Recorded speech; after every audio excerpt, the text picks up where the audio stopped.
Hello guys, welcome to my YouTube channel. मेरा नाम है मीत और आज का हमारा वीडियो का टॉपिक है व्हाट इज अटैचमेंट। अटैचमेंट क्या है? तो बिना टाइम वेस्ट किए वीडियो को आगे बढ़ाते हैं। तो व्हाट इज अटैचमेंट, अटैचमेंट क्या है? तो सबसे पहले जब हम पैदा होते हैं तो हमारा जो अटैचमेंट है या बॉन्डिंग है वो हमारे पेरेंट्स के साथ या किसी फैमिली के मेंबर के साथ डेवलप होता है। ओवर द टाइम जैसे जैसे हम बड़े होते हैं हमारा जो अटैचमेंट है वो हमारे फ्रेंड्स के साथ या किसी रोमांटिक पार्टनर के साथ डेवलप होता है। और इस अटैचमेंट में सबसे ज्यादा इंपॉर्टेंट होता है किसी से इमोशनली अटैच होना। इमोशनली हम किसी से भी अटैच हो सकते हैं विदाउट रोमांटिक और सेक्सुअल अट्रैक्शन के।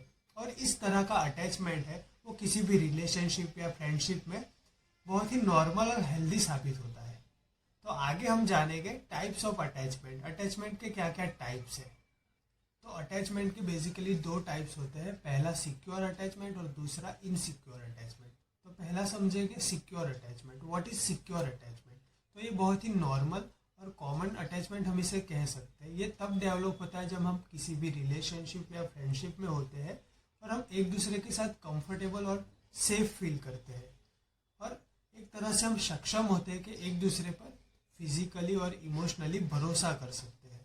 तो इस तरह के अटैचमेंट को हम सिक्योर अटैचमेंट बोल सकते हैं। सिक्योर अटैचमेंट हमारे रिलेशनशिप या फ्रेंडशिप में एक हेल्दी बैलेंस प्रोवाइड करता है, डिपेंडेंस और इंडिपेंडेंस का। तो ये हो गया सिक्योर अटैचमेंट। अब हम आगे बात करेंगे insecure attachment. What is insecure attachment? तो इनसिक्योर अटैचमेंट के मेनली तीन टाइप्स है। पहला है एंग्शियस अटैचमेंट, दूसरा है अवॉइडेंट अटैचमेंट और तीसरा है डिसऑर्गेनाइज अटैचमेंट। तो पहले बात करेंगे anxious attachment. What is anxious attachment? तो ये तब डेवलप होता है जब हम किसी भी रिलेशनशिप में होते हैं और हमें हमेशा चिंता या एंजाइटी बनी रहती है कि हमारा पार्टनर हमें छोड़कर चला गया तो क्या होगा, या जब मुझे उसकी सबसे ज्यादा जरूरत होगी और तब मेरे साथ मेरा पार्टनर नहीं होगा तो मेरा क्या होगा। और इसी एंजाइटी या चिंता के कारण हमारा जो बिहेवियर होता है वो नीडी बन जाता है और इसी नीडी बिहेवियर के कारण कभी कभी हमारा पार्टनर है हमारा फायदा भी उठा सकता है। तो आपसे रिक्वेस्ट रहेगी आपका नीडी बिहेवियर चेंज कर दीजिए। तो इनसिक्योर अटैचमेंट का दूसरा टाइप है अवॉइडेंट अटैचमेंट। इस अटैचमेंट में हम दूसरे अटैचमेंट के अपोजिट रिएक्ट करते हैं। हम लोगों से नजदीकियां बढ़ाने के बजाय लोगों से दूरियां बनाए लेते हैं। और ये अटैचमेंट तब डेवलप होता है जब हमने पास्ट में कोई ऐसे एक्सपीरियंस किए होते हैं या हमारे साथ कोई ऐसी ट्रेजेडी हुई होती है जिसके कारण हम लोगों पर इजीली भरोसा नहीं कर सकते। और अगर कोई इंसान सामने से हमारे साथ नजदीकियां बढ़ा रहा है या क्लोज होने की कोशिश कर रहा है तो हम उससे भी दूरियां बना लेते हैं। और इसी तरह के बिहेवियर के कारण हमें रिजेक्शन और अकेलापन भी महसूस होता है। तो आपको एक ही बात बोलना चाहूँगा कि जो पास्ट में हुआ उसको भूल जाए और प्रेजेंट में पास्ट में की गलतियों को सुधार सकते हैं हम, क्योंकि एक अनहेल्दी अटैचमेंट का साइन है।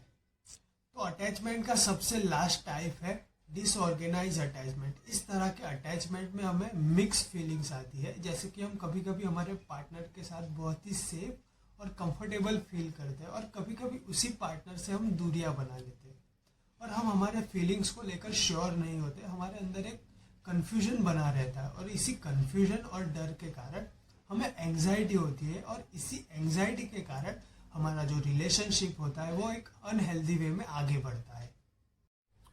तो अभी हमने बात की व्हाट इज अटैचमेंट और अटैचमेंट के कौन से टाइप्स होते हैं। अब हम आगे बात करेंगे कि हमारा अटैचमेंट है कब अनहेल्दी होता है या अनहेल्दी अटैचमेंट के क्या क्या साइंस है।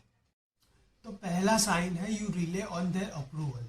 जब हम किसी भी रिलेशनशिप में होते हैं और हम हमारे पार्टनर से बहुत ही ज़्यादा अटैच होते हैं तो हमारे खुद के सेल्फ वैलिडेशन ना रहकर हम हमारे खुद के डिसीजन ना लेकर हम टोटली उनके अप्रूवल पर डिपेंड करते हैं और हम हमारे सेल्फ कॉन्फिडेंस से भी स्ट्रगल करते हैं। और कभी कभी हम हमारे पार्टनर से जो एक्सपेक्ट करते हैं और हमारा पार्टनर वो चीज़ करने में फेल हो जाता है तो हमें लगने लगता है कि हमारा पार्टनर हमको अब हेट कर रहा है या हमें सपोर्ट नहीं कर रहा है और हम इसी सोच के कारण डिप्रेस्ड और हर्ट फील करते हैं। और इसी जगह पे जब हमारा पार्टनर एग्जैक्टली सेम वही करता है जो हमने एक्सपेक्ट किया होता है उनसे, तो हमें उनके ऊपर बहुत ही ज़्यादा प्यार आने लगता है। अनहेल्दी अटैचमेंट में हमारा जो पूरा मूड होता है हमारे पार्टनर के एक्शन पर डिपेंड करता है और ये काफ़ी सीरियस इशू बन जाता है किसी भी रिलेशनशिप या फ्रेंडशिप में। तो दूसरा साइन है you have lost your sense of self. कुछ ऐसी बातें होती है या कुछ ऐसी चीज़ें होती है जो हमारे पार्टनर के साथ या हमारे फ्रेंड्स के साथ शेयर करना बहुत ही ज़रूरी होता है, लेकिन वो उतना ही ज़रूरी होता है जितना हम खुद से बात करते हैं, खुद को समझते हैं। क्योंकि प्रॉब्लम तब आती है जब हम किसी रिलेशनशिप में होते हैं और हमें लगता है कि अब हम हमारे पार्टनर के बिना नहीं रह सकते हैं, तो हम उस रिलेशन को सिक्योर और लॉन्ग टर्म बनाए रखने के लिए रास्ते ढूंढते हैं, और वो हम हमारी आदतें, हमारा जो इंटरेस्ट है, हमारा जो बिहेवियर है उसमें चेंज लाते हैं। और वो चेंज तब तक लाते हैं जब तक हमारे पार्टनर के साथ वो चेंज मैच नहीं हो जाता, और लास्ट में हम हमारी खुद की आइडेंटिटी भूल कर या हम खुद की आइडेंटिटी ना होकर हमारे पार्टनर का एक यूनिट बन जाते हैं, और हम खुद कौन है, हमारी खुद की ओन आइडेंटिटी क्या है, वो हम भूल जाते हैं। और ये बहुत ही एक सीरियस बात है। तो दूसरों को समझने से पहले या दूसरे आपको समझे उससे पहले आपको खुद को समझना बहुत ही इम्पोर्टेंट है। तो तीसरा साइन है द रिलेशनशिप इज अनबैलेंस। एक अच्छा रिलेशनशिप वही होता है जिसमें दोनों पार्टनर इक्वली एक दूसरे पर डिपेंडेंट होते हैं। इस पॉइंट को हम एक एग्जाम्पल के साथ समझेंगे। तो एक तरफ कोई ऐसा रिलेशनशिप है जहाँ दोनों पार्टनर बहुत ही ज़्यादा इंडिपेंडेंट है, तो अगर कोई प्रॉब्लम आती है तो वो उस प्रॉब्लम को अकेले सॉल्व करने में लग जाता है बजाय एक दूसरे की हेल्प मांगने के। और क्योंकि वो जहाँ इतने ज़्यादा इंडिपेंडेंट होता है कि वो अपने पार्टनर से हेल्प मांगने में उनको हेजिटेशन होती है या ईगो बीच में आ जाता है। और दूसरी तरफ कोई ऐसा रिलेशनशिप है जहाँ दोनों पार्टनर इक्वली बहुत ही एक दूसरे पर डिपेंडेंट है, तो अगर कोई प्रॉब्लम आती भी है तो वो अकेले सॉल्व ना करने के बजाय अपने पार्टनर की मदद लेते हैं और उस प्रॉब्लम या सिचुएशन से एक साथ में बाहर आते हैं। और यही एक अच्छे और हेल्दी रिलेशनशिप या अटैचमेंट की निशानी है।